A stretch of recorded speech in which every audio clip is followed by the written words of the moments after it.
Hey. How are you? Good, you, man? I'm having a Plan B day. Oh, yeah? So, You gotta have a plan B. For now. And so I brought down my Mac computer down here. I got this little setup here, and I plugged it back in, and it's updating all of its software updates. Of course. So it's saying like 45 minutes to completion. I'm going, man, I gotta be on the line in about 5. It's one of those days. Yeah, I get it.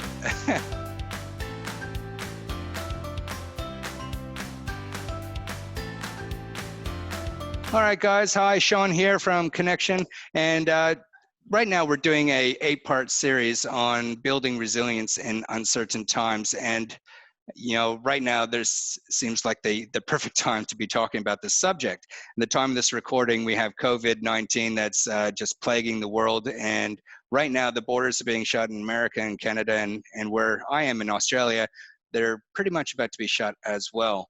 So I wanted to talk about resilience as being a key topic, because right now we're looking at uncertain times, and it can challenge your ability to build and demonstrate resilience. A lot of people are going to be scared. They're not sure exactly what to do next. They're lacking certainty. Their confidence levels are low. And there are elements that make you just go within and start thinking about, what does this mean for my family? What does this mean for my career? What does this mean for my general life and well-being and social connections? This is the topic that I really wanted to explore today, in particular, the professional career element. So one of the other things that I really think is interesting is, why does it take sometimes a global event to make people pause and start thinking about what does their career mean to them, and where should they take, and what's the next step for them? So for that reason, I thought I'd invite our guest today is Ryan Rhoten. Now, Ryan is America's leading authority figure on all things career-based, LinkedIn profile, building your professional brand, and helping you get ready to make that career transition to the next step. I met Ryan about 2 years ago, and we were talking about building your professional brand in a previous webinar. I'll put the link below. And Ryan's the real deal. I love his tips. They make it so practical and easy. And well, I'm just going to let him explain himself for a little bit, but please welcome, we've got Ryan, who's author, keynote speaker, presenter, coach, consultant, and all things on building your own professional brand. G'day, Ryan. How are you? Hey, mate. How are you? That was terrible. I've been waiting for weeks to say that. Wasn't that bad? Wasn't that bad? All right. So, Ryan, you're based in Colorado? I am, yeah, Colorado, just outside of Denver, if anybody knows where that is. I'm right up in the foothills, and we are actually obviously in the midst of the COVID thing, but if you could look out my window, you would see that I'm getting snow, and cool. We are supposed to get about a foot of snow, 12 inches of snow tonight. That is ridiculous. Okay, I'm in New South Wales of Australia, and it's about 32 degrees in the afternoon here. Late afternoon, but yet opposite side of the world. But we're facing the same challenges at the moment, right, with COVID-19? Yeah, true. Well, I mean, I think we face the same challenges all the time, every day. But in this particular case, yeah, exactly. It's been really weird to have, the kids, the one child home during the day when I'm normally doing my work. And then my wife is home too. So it's kind of weird to have everybody in the house. I'm used to being here by myself.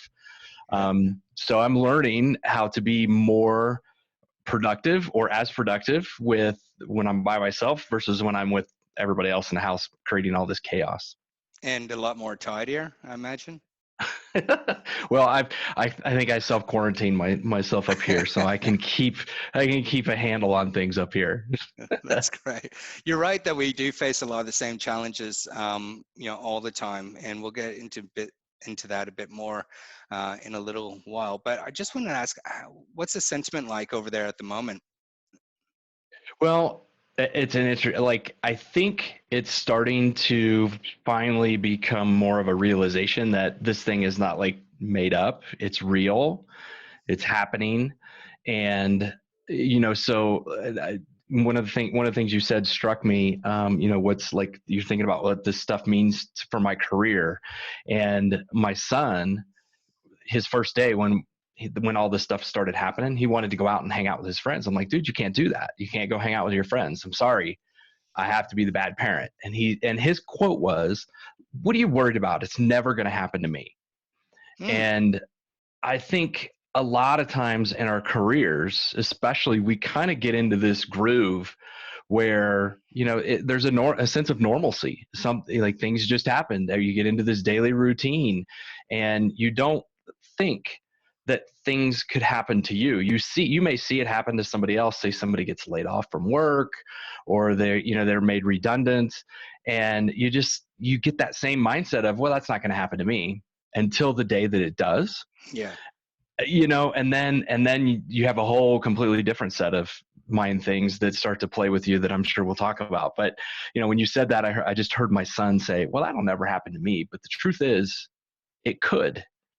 And right now, like globally, it is. And so we have to be really aware of what's going on, pay attention, and just acknowledge it, so that we don't go out and do, as our governor of the state of Colorado said today, stupid things. Yeah. Like go hang out in big, large groups of people. Are you guys limited to groups of 10 at the moment? Yeah, 10 or less. They just said no school until, I think it's another, so it was 2 weeks. I think it's now officially a month. So, I kind of look at it as long as it needs to be is cool.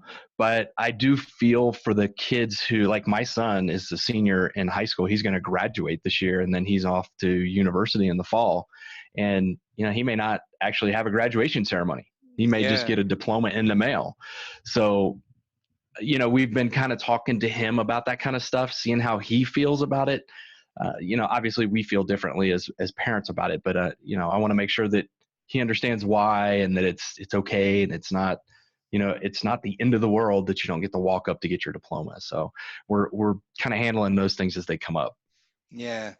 Yeah. I didn't even think about that, because our graduation's at a different time of year as well. But that's a monumental moment in a young person's life as well. If they've been thinking about it, in the Hollywood films, that walking up on stage and grabbing that and waving to their parents. I mean, imagine that. Yeah.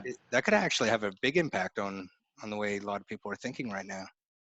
Yeah. My wife and I have been thinking about, like, and I think the ceremony, like, if nothing else, psychologically, it plants in our mind the end of something and the beginning of something else. And while we're 18 years old, we probably don't think that way, right? But that's the memory that we end up with, is that was the end of that era, if you will, of my life. And now it's moving on to the next one. And so my wife and I are trying to figure out, if it comes to that, what's a way that we can mark that end for him, so that he still has something that, that he can look back on and say, yeah, I remember when that ended. Because otherwise it's basically just going to go from right into high school into college, and there's no, it'll just be like going into another school year, if that makes sense. It does. Yeah, there's a rite to passage crossing that threshold. So at the moment, we're seeing a lot of our schools on this side as well, setting up the remote learning, framework as well. So I think we're going to be going that way. Australia was actually the first place I ever heard of it, long before I moved here, about 20 years before I moved here. In fact, they had school by radio way back when. They had the flying doctors and school by radio for all the remote locations. So I think we've got a long history of it. So it's not that far of an extension. But yeah, with everyone uncertain about how often the kids are going, or how long for the kids are going to be staying at home, this online learning is going to become more of a thing, less for university students alone, but just even for high school or primary school. Yeah, totally. And I think even with just workers having to go from an office to home, that's going to be a big transition for a lot of people. And, once you get over the euphoria, if you will, of not having to be contained to the office and you're in your house, which is great for like the first week or two, and then the realization sets in that you still have to do work. You still have to be productive. It's not a vacation. You're working, you're just doing it in a different location. And that will be a big transition for some folks too, I know. Yeah, remote working takes a lot of self-discipline. I've actually been remote working through my roles for the last 5 years. And the workload, it can very fast build up if you're not dedicated to getting it done every day. But we're actually Yeah, seeing 100%. we're seeing large corporations now that, thank God for cloud-based systems and software, that a lot of they can move whole teams and units of one building, spread them out through home, and not skip a beat in terms Yep. of their service and products offerings. That's insane. Yeah, I mean, some companies like WordPress, they've been like WordPress is a completely remote company, so no, there is no home office for WordPress. Like there is a location where you can go if you live in a certain city, It's one person but sitting behind a desk. Hey, just yeah, check us out yeah, online. yeah, and I think in a lot of ways, bigger corporate entities are now going to have to start looking at, they'll look back at this and go, you know what, we got just as much work done when we had everybody here in the office. Do we really have to have everybody sitting there? This is what my thought, right? Do they really need to have everybody sitting there for us to be productive? And then they may start looking around and going, do we need all this space in this building?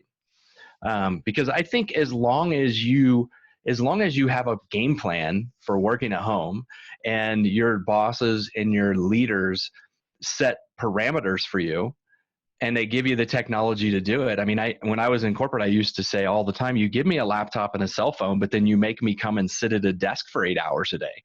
Yeah. So it's like you're giving me the tools to be productive anywhere. So what difference does it make where I'm at? Yeah. And I think that's really about trust, right? People, Yeah, 100%. for some 100%. Yeah. organizations, it's just too far removed that because I can't see you, I think that, the productivity could be at risk here. Yeah, I think it's a management mentality, right? Yeah. People are used to, if I don't see you, you're probably not working, which is not true but if you think about it, I don't see you on the weekends and you're probably not working on the weekends. So that mentality just kind of transitions through to the work week. And, I remember before I started doing my own thing, I asked for a day off every week to work from home because I used to drive an hour and a half to get to work every day. Yeah. And, so that's 3 hours of my day that's just literally sitting in a car wasted. So, because Indiana, the state I lived in before I moved to Colorado, they had a law about Bluetooth and you couldn't take phone calls in your car and all that stuff. So it was totally wasted time. And, but I could literally wake up in the morning, grab breakfast and be at work sooner. Yeah. And do more when I was at home than when I was at the office. And he was just super reluctant to let it happen because out of sight, out of mind. And I don't actually know what you're doing during the course of the day. It's like, but you don't know now anyway, because you don't walk by me every hour to see that I'm sitting there. You don't know what I'm working on all the time anyway, even when I'm in the office with you. So it's a mentality thing that I believe that this actually might help alleviate. And you could start to see remote work become a lot more popular with companies now. I absolutely predict that as well. Of the same nature, I found I was more productive. I was able to start work faster, get in the zone. And I found myself working later as well. So past the 5 o'clock into 6 o'clock and 6:30, where I wouldn't be doing that normally because I'd be traveling about an hour and a half as well. Just traffic. Yeah. Well, the other thing you'll find too, or I think people will find, is like for me, my best productive hours are in the morning. Yeah. And I was spending an hour and a half of that morning time sitting in a car. So, to help me personally, I used to listen to a lot of podcasts in the car and try to fill that time with knowledge. I don't remember who said it, but somebody said, turn your car into a rolling university or rolling library. Yeah. And so I used to listen to audiobooks and podcasts during that hour and a half time. So it wasn't unvaluable time to me. It was just unproductive time for the company. Yeah. Yeah. I think at the end of this, that when we look at production and the return on investment, time, energy, and focus, and staff efficiencies and effectiveness, remote working is going to be tabled. And that'll be interesting to see what happens with commercial real estate then. And we're going to have a different shift in dynamic. I don't know if it's going to be as widespread. I'm not predicting it's going to be that big, but I certainly do believe that some organizations will be going, why are we doing this again? Why are we having these large offices and footprint? Yeah. I think if nothing else, they'll be a lot more receptive to requests to work from home. Can I ask you, uh, outside of remote working, because the podcast isn't about that so much, it's about building resilience. Um, Yeah, yeah, sure. the American workplace and the dynamics of it. Now, resilience is probably something that's needed, has probably been a top priority for many people trying to either enter or compete in the workforce for quite a while. Yeah, can you give me a bit of an understanding of the American economy and workforce at this stage? Yeah, I mean, it's probably very similar to you guys. You know, we all have to compete for jobs. We all have to produce and provide value for the company. I think where resilience really comes in is as you have been in a role for a long time, it becomes very easy for you as an employee to become complacent. And to kind of back to the thing before, you start to think, well, this isn't going to happen to me. And so maybe your productivity goes down a little bit. You get the new whippersnappers that come in. I can't believe I just used a term my grandfathers used to say. Nice. I'm not gonna Right. let you forget that one, mate. Right. But you get the young kids who come in, they're excited and they're like, hey, let's do this. And then you've been there a while and you're like, dude, we've tried that. It just doesn't work. Like, you go knock yourself out. And it's very easy to get into just this routine of just doing your job. You come in, you do your job, you do your thing, and you forget that you still have to compete, if you will, for your position. And managers and senior level managers don't forget that. Like, they pay attention to that stuff. And you, as the employee, you have to be resilient to and acknowledge that those things still happen, whether you feel that pressure, if you will, or not. It's still there. I do think, I don't know what it's like in Australia. I do think at times some companies in the US are very fast to lay people off when things don't go well, and it's primarily stock market driven. They don't want their share price to go down or whatever. And so, they take some of these evasive, if you will, actions to lift up the stock. And then that's when you start to realize that, oh, you know what, it can't happen to me. And, that's honestly, that's what happened to me. That's kind of my story. I was, not that I wasn't doing good work. I was meeting all my goals, in fact, exceeding all my goals. Yeah. But I wasn't, the drive and the motivation, if you will, to go higher in the company was starting to wane for me. Yeah. And I think people noticed that. And when it came time, when a little downturn came in the markets and the economy, I was let go in a riff, caught up in a riff with a bunch of salespeople and all kinds of other folks. But, I think people notice that, and you as the employee have to be aware enough of what's going on, not just with yourself, but those around you, to know when those times are coming so you can adjust your behaviors.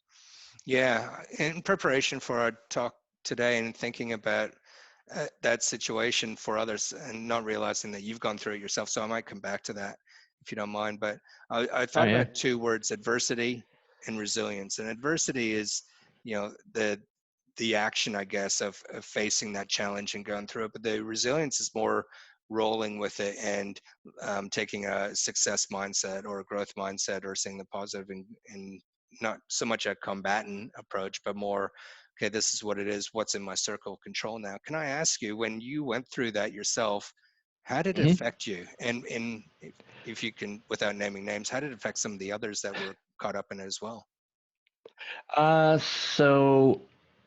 Well, I mean, obviously, when it happens, because you don't expect it to happen to you, you're surprised. I mean, the day that it happened to me, I was literally believing I was going into a meeting with my boss to discuss a project. Yeah. And because you're a we had it project scheduled, manager, weren't you? Yeah. Well, at the time, I was running our retail returns department, or actually created it. It didn't exist, and so I was running it. And we had this meeting scheduled for like 3 weeks. So I just went into this meeting thinking we're going to discuss this project the last project that I was working on in that department. And she used that opportunity to not just have the meeting with me, but with my old boss and with HR and all kinds of other folks. Yeah. And so my first reaction was surprise because of timing, mostly timing. I was in a little bit different situation, I think, than most people because I had been preparing to leave and do my own thing for like 3 or 4 years before. Yeah. It was a long, long runway for me. And so I was first surprised that it was happening. I remember distinctly because I was actually remote. I wasn't even in the same room with my boss. They were in Indiana, 1,000 miles away, and so that was my first hashtag remote firing, or letting go, if you will. It wasn't. I didn't get fired. I was just laid off with a bunch of other folks. Yeah. But that happened over the phone, and so I was in a conference room by myself, nobody around, and so my first thought was, oh crap, I didn't expect this. And then I start reading the document they sent to me, and my next thought was, oh cool, this gives me some runway to get started. Yep. Because I had taken the time to prepare. Yeah. And then I remember distinctly texting my wife, I'm getting laid off. This is not a joke. And so we're clear. So she's like, question mark, what is going on? Question, I think she said question mark WTF. And then I took a picture of the document that I had to sign. And so she was like, okay, we'll talk about it when you get home. And it was because I had been preparing, it wasn't like a huge shock to me. It was a shock, but it wasn't like this big, oh my gosh, what am I going to do next? Because I kind of already knew what I wanted to do next. And had I not been preparing for that moment, or I mean, for what turned out to be that moment, had I not been preparing in advance, it would have been much more, oh my gosh, I've got to go get another job. Where am I going to find a job? I'm going to have to go get the same type of job, even if that's not really what I wanted to do anymore. I would have to, because I've got all these things. But I think that's the biggest thing is, if you think you want to do something else, don't wait until you're forced to make a decision. Start preparing and exploring that area now, so you're ready when it happens.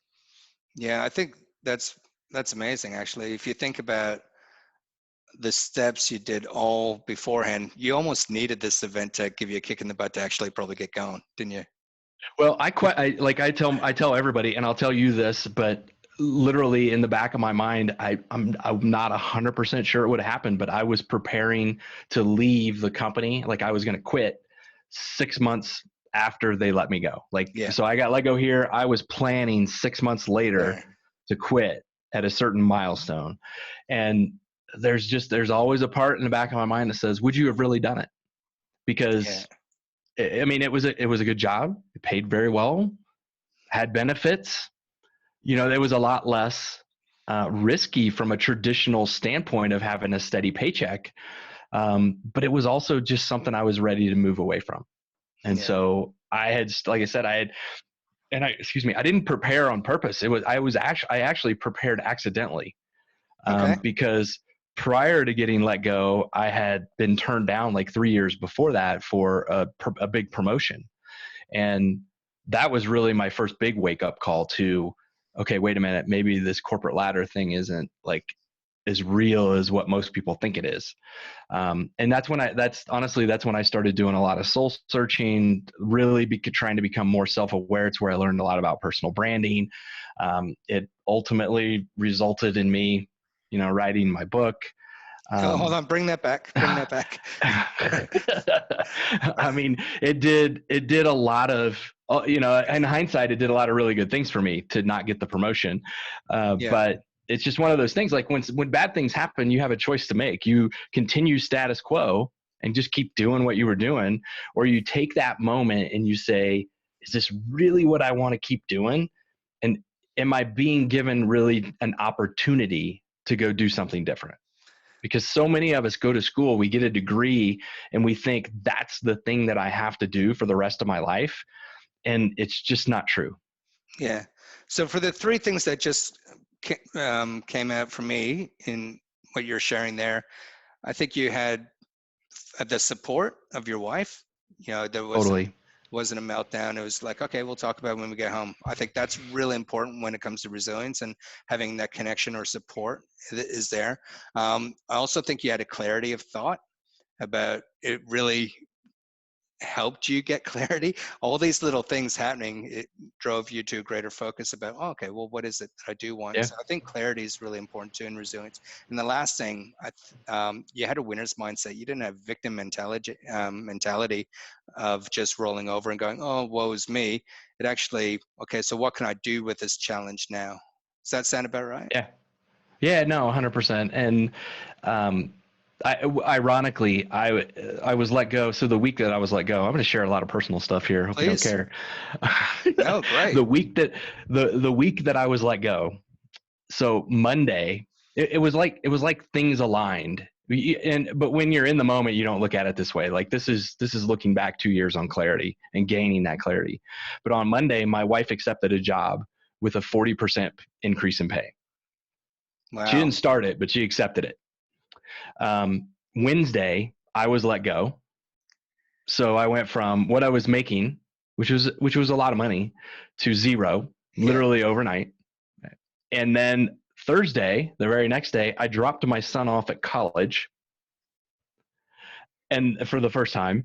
And then Friday, I had actually scheduled a vacation day to meet with my first potential client for some of the stuff I was doing on the side as a part of, or on the side of my corporate job. And then all of a sudden that Friday went from, it'd be really nice to have this person as a client to kind of, keep my confidence going in the side business, to, holy crap, I need to get this client. I need to close this deal. Right. So, and I did, I got that job with them, and then they ended up hiring me for other stuff later too.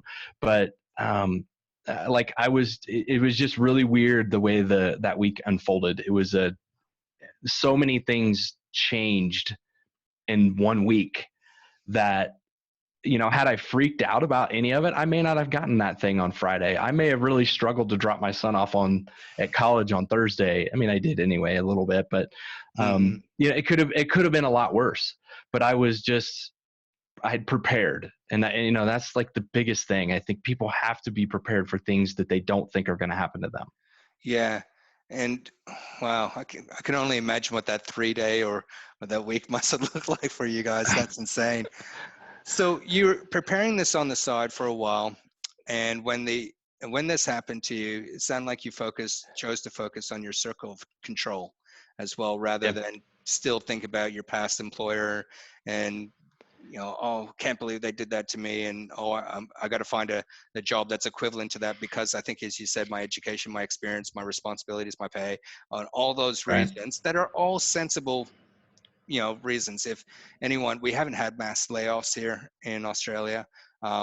If production goes down, effectiveness, efficiencies, get tested, there probably will be over the coming months. But that doesn't mean it's not going to happen at any time in your career. But some people, when they experience that, they just go into this spiral downward cycle of thinking the wrong way. But you chose, well, this is actually what I can control and focus and get this client. Why did you choose this particular area to focus on, your niche in the first? Well, I don't know that I chose it so much as it chose me. And I say that because I never said, like, if you'd asked me 5 or 6 years ago, will you be helping people with their marketing? I would have laughed. I'd been like, what are you talking about? I know marketing. What's that? But just through a series of events and going through your career and not wanting necessarily to take a linear path all the time. Sometimes I would take a side, I compare your career to like playing a video game. So this will make sense to listeners who play video games. If you don't play video games, in every video game, there's a main journey that your characters go on. And you can choose as a player to go on that path from start to finish and be done with the game. But always along the way, there are places where you can break off and go do separate, quote, missions. Mm. And every time you do those missions, you get experience points, or you gain, coin or money, extra money, side gigs, in order to be able to do more stuff on the main path. Yep. And every once in a while, those side missions can turn into its own path by itself. So, and now your viewers know way more about video games. And I just learned all this stuff by reading. I've never played video games. I'm kidding. Yeah, right. Grand Theft Auto Um, written all over you, my friend. So I even wrote a blog post about this a long time ago about side missions and side quests. And while, your career may have this linear path kind of feel to it, take advantage of any kind of side missions or side quests that you can go on to gain experience, because you never know where that knowledge that you gain can come into play later in your life. Who knows, right?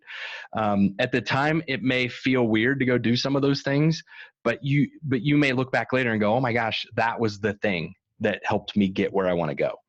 And, so I took once back when I first got notified that I didn't get that position, I took a lot of side quests, a lot of side missions to try to figure out, okay, where am I going? What do I want to do? What do I like to do? And those things led me to have different discussions with my managers that I had ever, before. The performance review was always them telling me what I did or didn't do right. And I used those opportunities start after that to go into the performance review and say, hey, I've learned about this stuff. I'd like to see if I could apply it in my job. Yeah.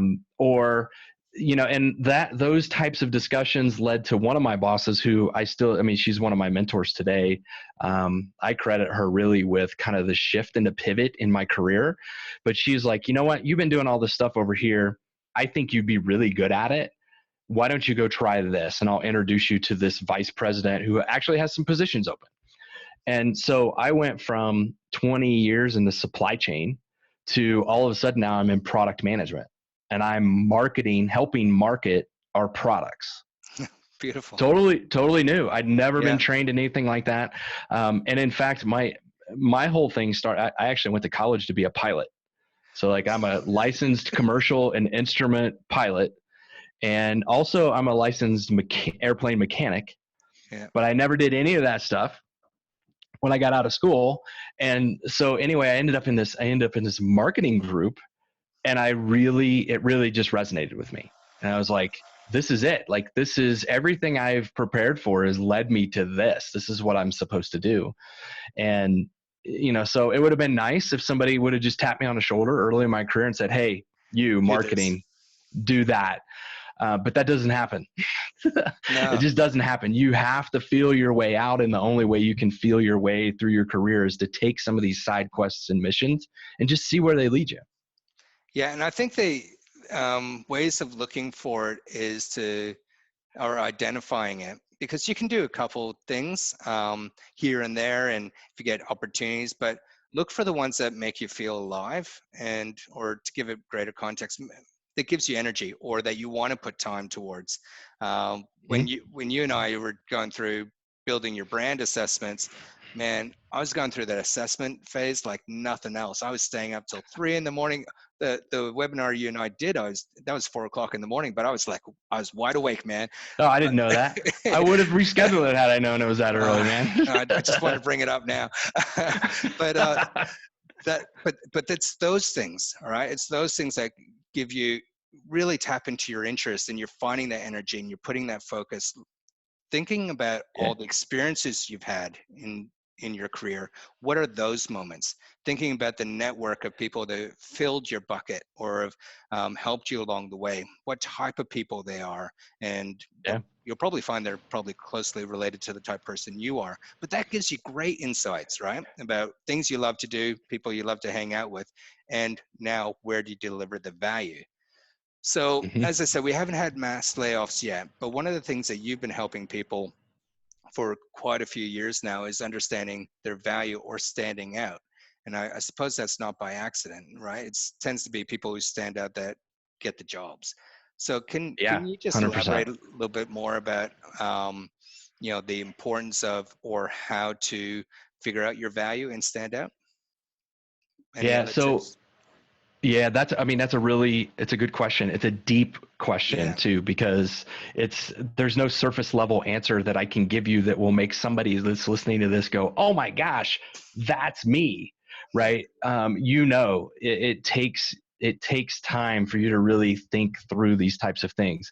But what I would suggest, and it's something I'm working on my whiteboard back here behind me, is if you're really struggling with kind of where you should go and what your niche is, think about these three things. Think about your skills, think about the experiences that you've had, and think about the problems that you help people solve. Hmm. And when you look at those three things, right in the center of it, I think is where you fit. It's what I'm referring to at this point as it's kind of your niche. That's your thing. It's where you should focus because you have the experiences and the skills to help somebody solve problems. And Yeah. once you know that, you at least have a focal point to where you should start to look. And then you can identify, okay, who has these problems that I can solve? Yeah. And every one of us is uniquely qualified to do something. And figuring out what that something is can be very challenging. But I think if you start with your skills, look at your experiences and the problems you solve, you will begin to find, if you will, the areas where you should start to focus. Like, I didn't know marketing would be my thing, but if I looked back over my career, like, I marketed all the time. I Mhm. had to help people understand a complex product in a simplified way, Yeah. which essentially is what marketing is. It's helping people understand what a product or service can help you do and how it can help you solve problems. So whether you're marketing yourself personally as a brand or you're a company marketing yourself, what you really are doing, what you should be doing, if you're not, you're doing bad marketing, but you should be letting people understand the problems that you solve and how you help. And then your experiences, as you look back at them, they become your authority and your credibility to say, yes, I have done these things and I know what I'm doing. Yeah. So when people come to you for a certain reason, whether it be friends, family, or professionally, that's an indicator. That's something you need to pay attention to. Is what do people usually come to you for? So if you're having problems working it out, oh, what is my experience or my value, or look for that. Yeah. Yeah, totally. I have and from your, going through your assessments, Hmm. when you go through the process yourself, it becomes much easier for you to see things in other people. But Yes. until you become self-aware of your own person, it's very hard for you to see potential and other things in other people.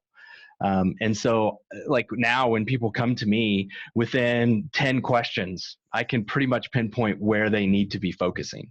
And a lot of it revolves around, okay, what have you been doing? What are your experiences? What are the skills and what problems do you solve? And not just which ones do you solve, but which ones do you like to solve? Yeah. Which ones give you energy? And the reason I say that is because I made some bad side quest decisions that for roles in my career when I was in the corporate world that would suck the life out of me. Yeah. And it's not that I couldn't do the job or that I wasn't good at the job. It's just that I didn't like it. Yeah. And there's a big difference. There's many people I'm sure who will listen to this who are very good at doing something, but they don't like to do it. Yeah. And Absolutely. I meet people like that all the time. And it's like, then my question now is, so why keep doing it? If Is you the really don't money like it, that why good? keep doing it? Yeah. Life is just way too short to do it. I mean, to keep doing stuff that just drags you down every single day. Go find your passion or go find the thing that excites you. Passion, I think, is kind of an overused word, even though I just used it. But it's No. like, find that thing that excites you, that thing that you are good at, that you are uniquely qualified to do. And it lies in your background. It lies in your work experience. It's there. You just have to find it. It's not going to present itself until you've done some digging. Yeah. So what about okay, so those are practical elements, look at your skills, your experience, and, where you delivered value in that sense. When somebody's looking at making a career transition or taking that other path, what do you think is important Mhm. for them to get right or get in line mentally? to get them prepared? Yeah. Well, first thing, they have to make sure that what they want to go do is something they'll enjoy. Yeah. Okay. So don't just make the jump. Like you can volunteer to do things. You can read. I mean, now you can learn like there's nothing you can't learn online. So make sure that the direction you want to go is really a direction you want to go. And it's not just this fantasy that you have of visualizing yourself in that direction. And then once you get there, you go, oh, wait, this is not what I thought it would be. Mhm. Like no one should have any excuses in today's day and age to get to a place and not realize what it's going to be like when they get there. Yeah. Because we can learn anything. Like we can learn, and even if there's something you can't learn, you can reach out and talk to somebody who's doing what you want to do and say, what's it really like? Yeah. And they'll tell you, right? So there should be no surprises about what it's like when you get to where you want to go. But the thing is, you have to know and figure out where it is you want to go first. Like you can't, don't just make a transition because you hate the job that you're doing now, because what you'll end up doing is running into one you hate worse. Yeah, I think that's such a good good tip. Make sure you know what you're getting yourself into and you're going to enjoy it. I actually worked on a Hollywood film set once about 10 years ago. I thought you looked familiar. Yeah, I was behind the scenes, but thank you. I'll take that. But there's a lot of people going, oh man, you're going to work on a Hollywood film set. And now it's like, there's Matthew McConaughey, there's, Kate Hudson, there's Donald Sutherland, right there, 3 iconic individuals. But largely it was a lot of sitting around all day in the sun, or, just checking things out, making sure cables are laid properly, and okay, doing a retake, reset, and it was just over and over again. And like 99% of the population wouldn't even think of that. They'd think, oh, the Golden Globes, and you got the Oscars, and the glitz and the glam, and the cover of magazines, but just people hanging around, basically.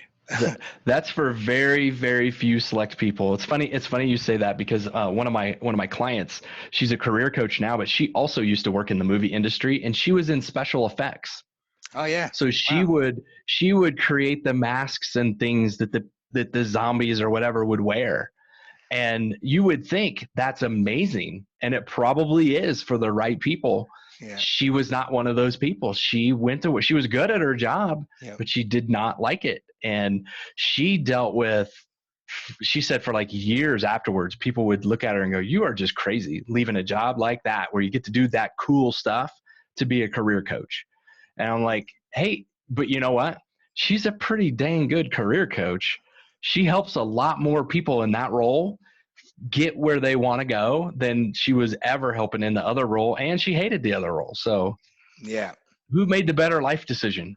Absolutely. She'll live longer and she'll have a happier life at the end of it. So that's awesome. That's cool. So make sure that before you jump into something, you really understand what you're jumping into, and that it's something that you're really going to like doing. So that's going to fill you with energy rather than drain you. Yeah. Cool. Yeah. Right. And if you can go get some practical experience doing it before you make the jump. Mm-hmm. Depending upon what the role is, you may be able to get it by volunteering. Volunteering is a great way for you to get exposure to roles or to do things that you may not get to do in your normal job, to expand your experience and skill set, but also B, to make sure that it's even something you want to do. Yeah. So for example, I used to run a nonprofit many years ago for a school system, and we had a big, huge gala, a big event where it is our biggest fundraiser of the year. And I had people come in because they wanted to be a program or project manager. Perfect experience for somebody. Event planner. If you want to get into event planning, go volunteer at a nonprofit and test it out. Make sure it's what you want to do, because I tell you what, getting donations for silent auctions from people can be challenging. And so if you're not ready for that challenge, maybe event planning or project management is not something you want to go into, because when you're trying to lead people who don't directly work for you, it can be very challenging. I know, because one of those choices I made in my career was to get into program and project management, and all my projects finished up on time and at budget, but I didn't like the work. It's not that I couldn't do it. I just didn't enjoy it. I did not get joy from it. Yeah. So not why do it, right? Yeah. I want to think about this next question. Very complex. Stick with me. I haven't even framed it out in my head yet. But right now, some people could be looking at this as an opportunity. Some people might be Yeah. looking as a environmentally created opportunity that they're forced into. But right now, we might have some viewers that are standing here going, okay, what do I do next? I have to look at my resume. I have to look at my LinkedIn profile. Do I go broad? Do I narrow? Like what's going to help people stand out? For instance, I know one person that's got 3 different types of resumes, one for the jobs and experience that they've already done, one for the dream job they want to go to, and one that's kind of in between, but it's almost too broad that you kind of get wish-wash. In your experience, who gets a job? Who stands out either on LinkedIn or resumes?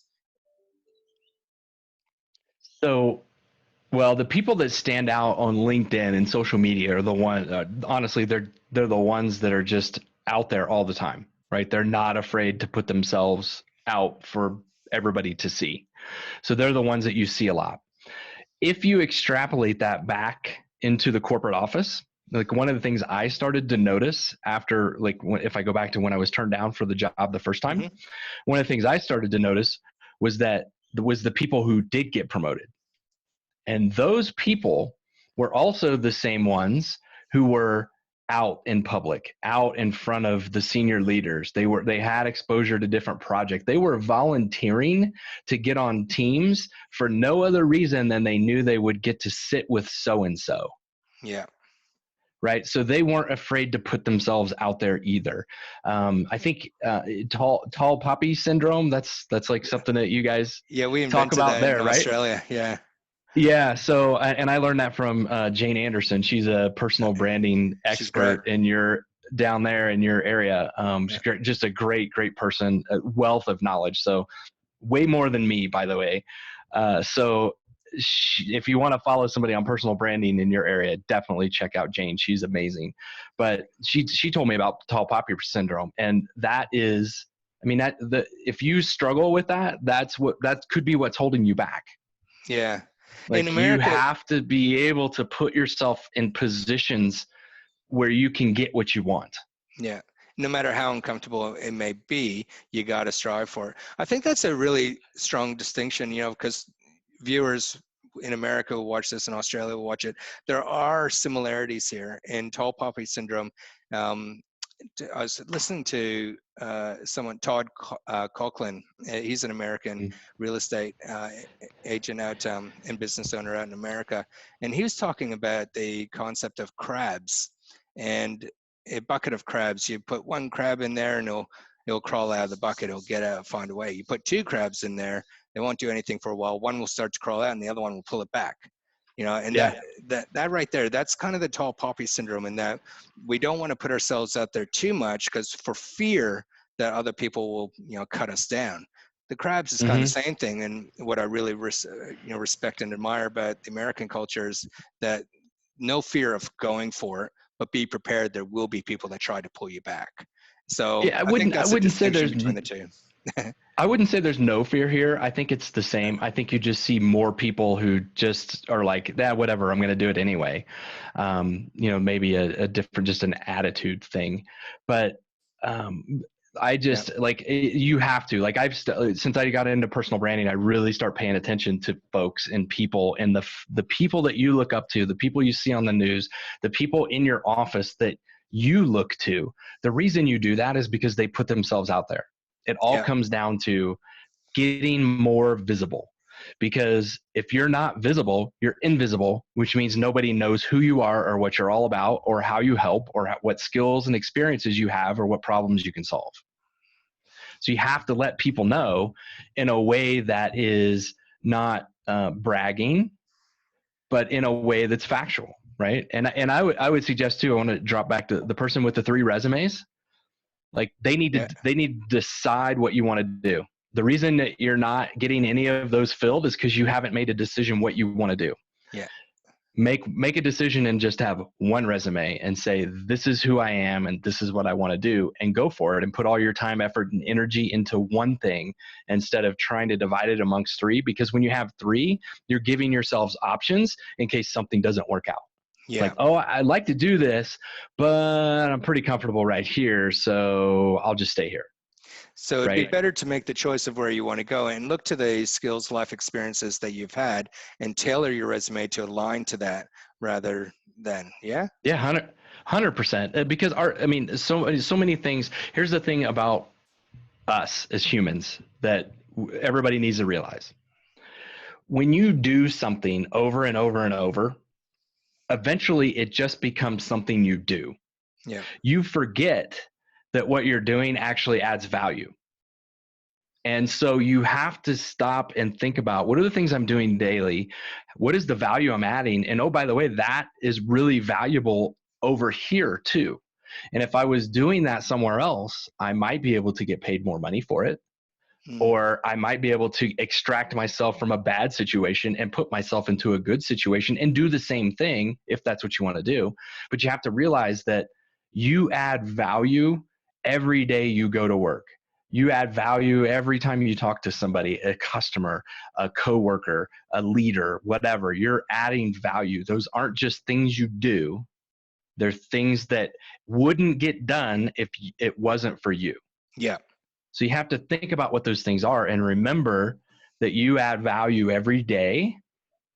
And even if your company just looks at it as something that you do and you look at it that way, you need to look at it differently because you're saving the company money, you're saving the company time, you're getting things done faster, you're fulfilling orders, you're helping them with sales. Everybody in the company is adding value. Otherwise, frankly, you wouldn't be there. Yeah. And you need to realize that that's a skill set you have that you can package up and take elsewhere. Yeah. I was thinking about the original tip. So you've said, okay, so get clear about where you add value, get clear and focused about where you want to go. And the first tip was, don't be afraid to put yourself out there. You got to stand out to stand out, you know? 100%. And also remember that just because you put a stake in the ground today, here's the thing. You want to be known for knowing something. Mm-hmm. Okay. Jane Anderson taught me that. You want to be known for knowing something. What is that something that you want people to know you for? So look at what you do in your day job. What do people come to you for? What do they come to you and ask your advice for? What do they come to you and say, hey, I need you on this team because? What is that because? Why are they picking you? That's the unique value you add. And you are known within your four walls for knowing that. The key to moving where you want to go is to become known for knowing that outside of your four walls too, which means you have to stand out. That's a really good tip. I can't remember if I think I got this this one originally from you, and if not, it's take credit for it because I'm giving it to you. But I probably got it from somebody else. for some people, they can really struggle to understand. Oh, well, I don't know what people come to me for, or I don't know exactly what that thing is, or I don't know how they feel about me. So I went out and asked people to describe me in 3 words. And it was interesting when I think I even asked you to do it as well, but I had 20 odd people that I asked, 10 replied, 8 of those were within the same day because I was really nervous. It's a little bit daunting to put yourself out there. Hey, how would you describe me in 3 words? I'm doing this thing. Don't worry about it too much. But it was, what I found was they're all consistent as well. So that really helped me see it from other people's perspectives as well. Yeah, totally. That's the trusted advisor exercise that's in my book. And I remember getting so I will take credit for that. I remember getting my results back and reading through them. And I was like, first I was humbled that people would say such nice things. Not that you shouldn't say nice things, but you get my point. Really? But B, I was like, there were people who complimented me and they said things about me that I didn't see in myself, but because all of them said it, I'm like, okay, well, I can't deny it. And maybe I need to start looking to see that in myself because at the time I wasn't seeing it. And so like that next week after I started getting these things back, I started really paying attention to what was going on and where the situation I was in. And I just, like, on Friday, I was sitting there on my drive home going, wow, they were right. Like, I just never noticed it before because it was something I just did. And I didn't see the value in what I was doing the way that they did. You're too close to it. Yeah, Yeah. totally. No, Totally. I And thank you. that's my whole thing with marketing now too, is like, you as a business owner or a freelancer or a personal brand, you're too close to your brand to see it the way others do. You think about it one way and it may be completely, your customers, if you will, may think about it completely differently. And so you really have to start asking those questions to see your brand the same way other people do. I thank you for giving me that assessment, because it did help shape a lot of in my current position as well, about how other people see me, where those are my strengths. That it is just who I am. What's funny is when you see people trying to behave someone that's not their true self, and that's Right. where the friction lies. That's where people go, that person's not authentic, or I don't know what's going on with that person at the moment, because they're just behaving something that's not them. I think Yeah. it's a very important exercise. Tips to the listeners and viewers: if you have the courage, and now's the right time to do it, for no other reason to help shape how people view you, but it's actually a really good confidence pickup as well. Like you, when I Yeah. got the feedback, I was like, oh, pretty chuffed with that. I got a couple negative ones in there, but that's all right, I understand those. Right. I was thinking about the standout comment that you said at the beginning, where the people that leave the impression on me anyway are the people that are very clear and passionate about who they are, what they're all about, and where they're going. And Mm-hmm.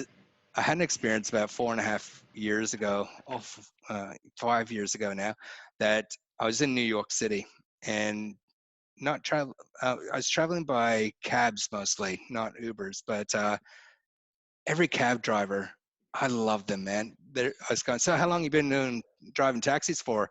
And they said, what, me? Nah, I ain't a cab driver. I'm a music producer. In fact, here's my stuff. And they put it on, they put it on their tracks and they just go down these stories and tell me, I'm only doing this now, but that's not who I am. What I'm actually doing is I'm doing this, or I'm going here, and I'm just feeling a friend. They weren't attaching their identity to their current Yeah. job. They were already Yeah. so far ahead. And I thought that's the smartest thing they could have done. I mean, it's the best marketing. Think of a New York cab driver, the audience of how many people are in the cabs every day. If he could tell 90% of them his story, Yeah. wow, that's just amazing. Made me think about Right. going into cabs. Yeah, totally, totally. Well, I mean, but I think the key thing there is you got to know where you want to go. Exactly. Like, if you don't know where you want to go, you're just going to wander around aimlessly, So what is this? There's some famous person that said, if you don't know where you're going to go, you'll probably get there. Yeah. It Right. originally came from Alice in Wonderland, where Alice was actually at the Oh, crossroads. yeah, yeah, yeah. And the Cheshire Cat Yep. said, she goes, I'm lost. That's He goes, it. where do you want to go? She goes, I don't know. Well, it doesn't matter which road you take then. But Yep, yeah, there's been exactly. variations of that. Yeah. So like, and that's another thing that I was paying attention to after, during my corporate experience was, as I talked to some of these folks, like a lot of them had very clear, I want this job. Yeah. I want this job. And so their whole career focus was, I'm going to take this job and I'm only going to do things that help me get that job. Yeah. And they were very focused on where they were going and very driven. And I think, and I think if you look at celebrities and athletes and other famous folks, they all knew where they wanted to go. The path maybe to get there was not as clearly defined as the destination, but you have to know where you want to go. That's why the 3 resumes we were talking about earlier, Mm-hmm.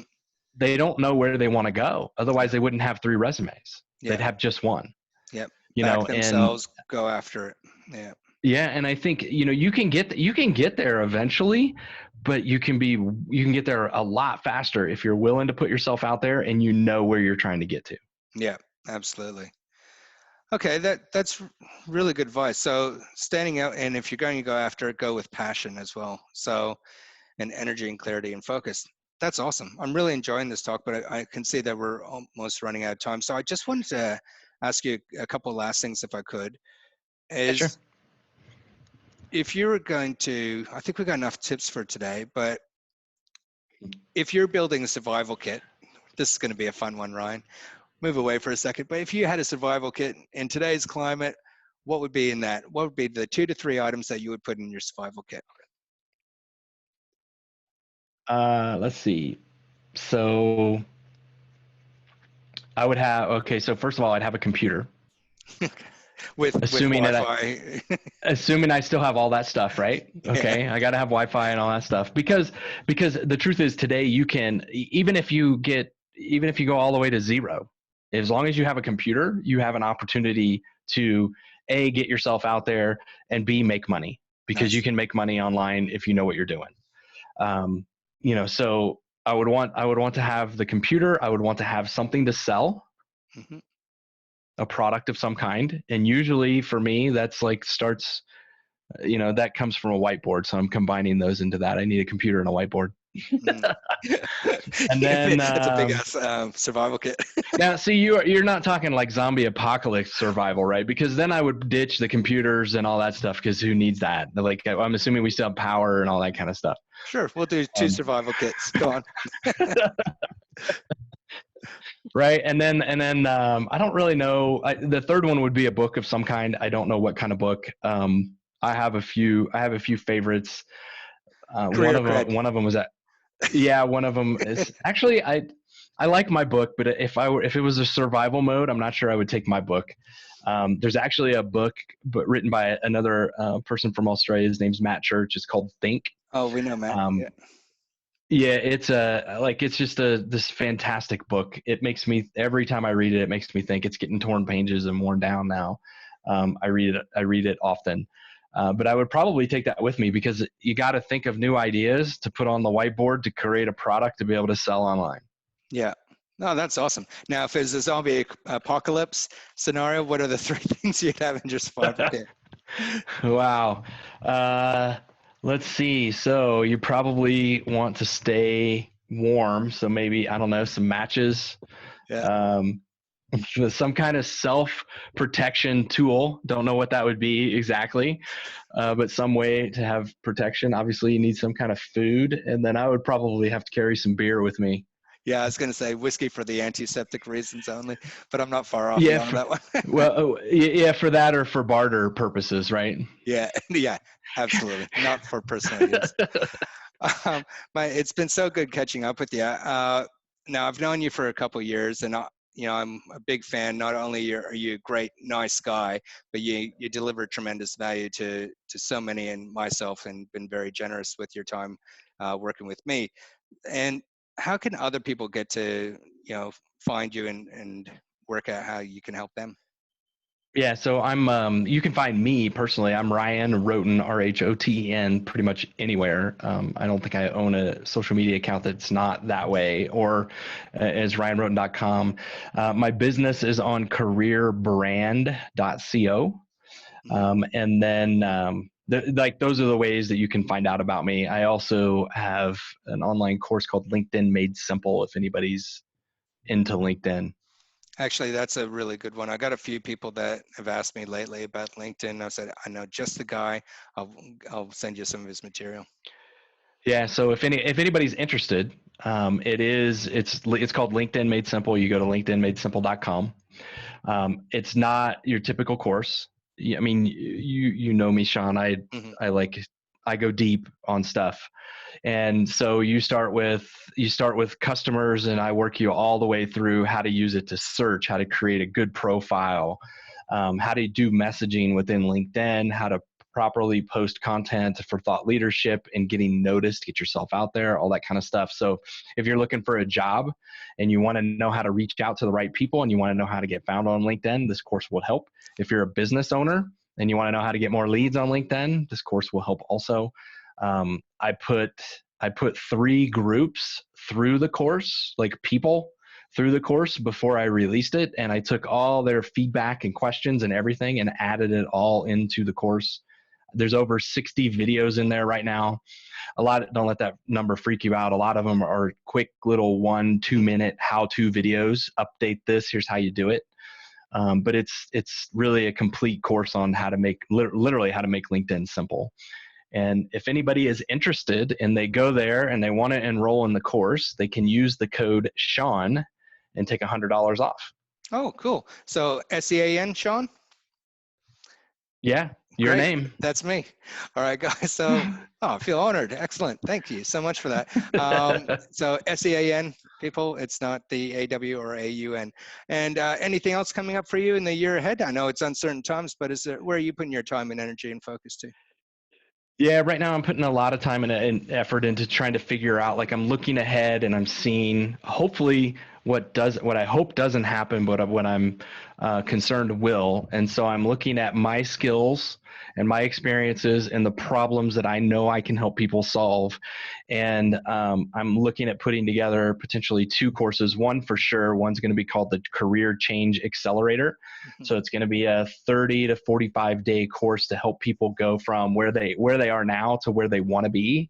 So if you do struggle with the tall poppy syndrome thing and you're concerned about putting yourself out there, this course will help you do it. And then another one that I'm thinking about putting together is a personal branding playbook, which would be similar but different. Cool. Yeah, one will just be to kind of help you identify what your personal brand is. And then the other one will be, okay, let's help you figure out what that thing is so you don't have 3 resumes. You can focus on the one thing and go get it. That's awesome. That's cool. Thanks, buddy. All right, so let's just do a recap, just so we are delivering the best value that we can for listeners and viewers today. We've been talking about how to build resilience in uncertain times. You shared your own experiences where we remembered we had support. We actually got forced into clarity of focus as well, and you focused on what was within your circle of control. In terms of standing out, you gave the tips of, although the time may present itself that you're kind of forced to look for the new opportunities, is be very clear about where it is you want to go and start directing all your energies and experiences to align towards that. So if there's opportunities now and you're not at that step, don't let that step come before you have to make that decision. Look for the experience and opportunities now that you can gain it, and start creating your own path. And when you do so, go through with energy, enthusiasm, and stand out by standing out, and let people know where it is you want to go. And even if the path isn't as clear, if you say it, those opportunities, I'm sure, will present itself as well. All of those things, I think, will help build confidence and certainty in your direction, which is a big part of building resilience. You can take the hits, you can roll with the punches. If you know where you're going to go and you know that anything in life is only temporary, it's only but a moment. This is just a step. Taking the winner's mentality instead of victim mentality is, this is an opportunity to get me closer to where I want to go. So that's where I'm going to put my energy, time, and focus. Yeah, 100%. And, for those folks that, if something unfortunate happens with the coronavirus and jobs and all that stuff, I mean, the first thing I think people need to remember is just to be calm. As hard as that will be, force yourself to be calm and know that this will pass. Yeah. Take some time to get your house in order. Like, if your kids are now home and they weren't, set a schedule for them. Try to make things as routine and normal as you can. And then most importantly, use the opportunity to start to prepare. Like, be productive during this time. Don't sit around and binge watch Netflix or play video games all day, right? Put together a 30, a 60, a 90-day plan. What are you going to do so that when 90 days pass, you look back and you go, look what I accomplished, not, oh, wow, what I should have done something there. Yeah. Right. And that could include building your new brand and getting started now, taking action now, so you're prepared when things start to come back to normal. Awesome tips. Thanks, buddy. Ryan Rhoten, you're a gentleman. No wonder you're number one in your field. Thanks very much for your time. Viewers, listeners, thank you for joining today. I hope these tips have helped. They're designed for nothing else but to help us all navigate these uncertain times with greater confidence. So thanks very much for listening today, and we'll see you soon. All the best. Bye. Well, that was awesome. Ryan's a great guy, and I've loved knowing him for the last couple years. And if you guys want to know anything more about how to get your career in the right direction, or how to set yourself up with goals and taking decisive direct action, let us know. Reach out to ryanrhoten.com or myself, theshanschofield.com, or just follow the links below. Thanks very much and have a great day. Stay safe, stay healthy.